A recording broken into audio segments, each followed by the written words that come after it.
Content warning, medical weight stigma. I almost posted yesterday about a positive experience at the doctor. I went to a new primary care doctor with pain in my thigh. She didn't weigh me and believed the nerve pain was originating in the arthritis in my back. She sent me for x-rays. She was so nice, I agreed to come back and do a physical, which I haven't done in 20 plus years.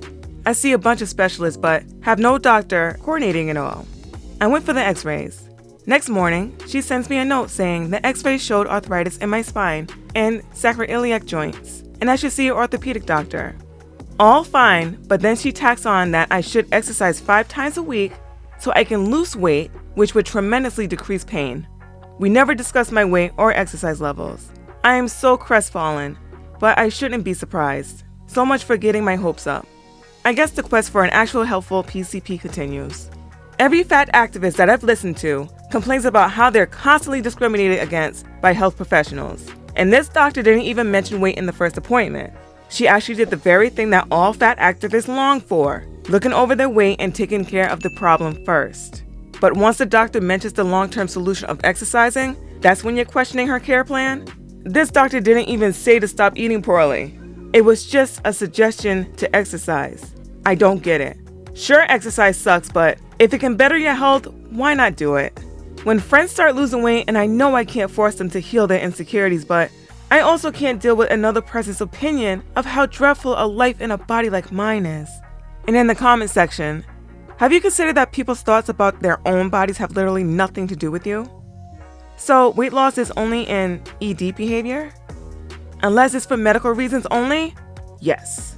What? So losing weight means you're insecure? Why are you so jealous of your friends? You should be happy for them.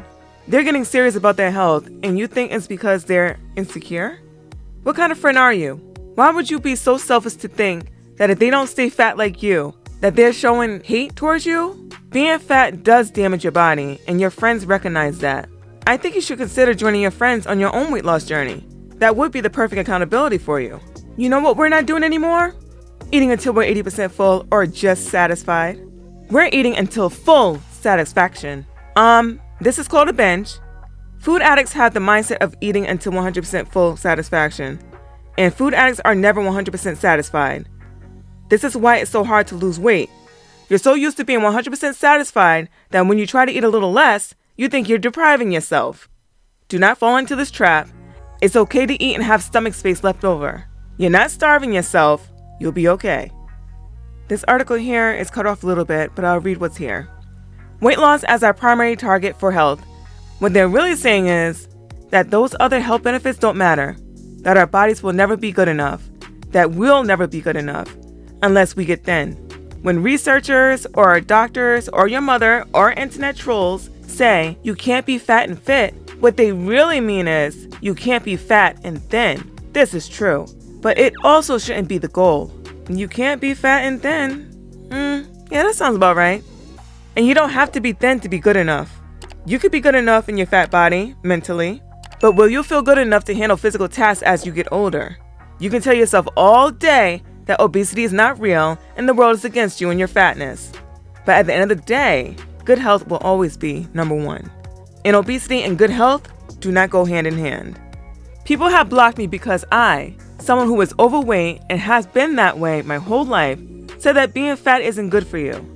And they try to convince people that being fat is perfectly healthy, even if you're morbidly obese. That ain't right. That is so toxic.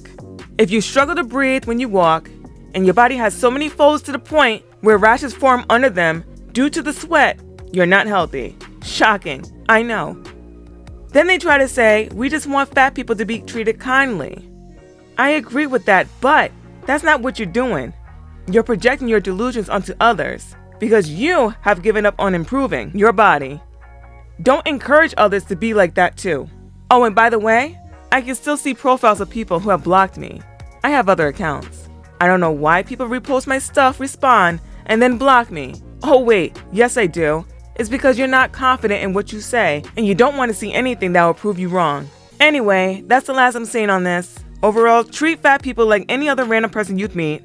Don't encourage or make light of obesity, and look after your body. I 100% agree with this post. These fat acceptance activists should not be going around spewing their crazy propaganda about fatness. I bet you all of these fat activists suffer with body pain and the constant lying to themselves about how it's okay to be fat. But it's not. It's sad that these people decide that junk food and overeating is way more important than health.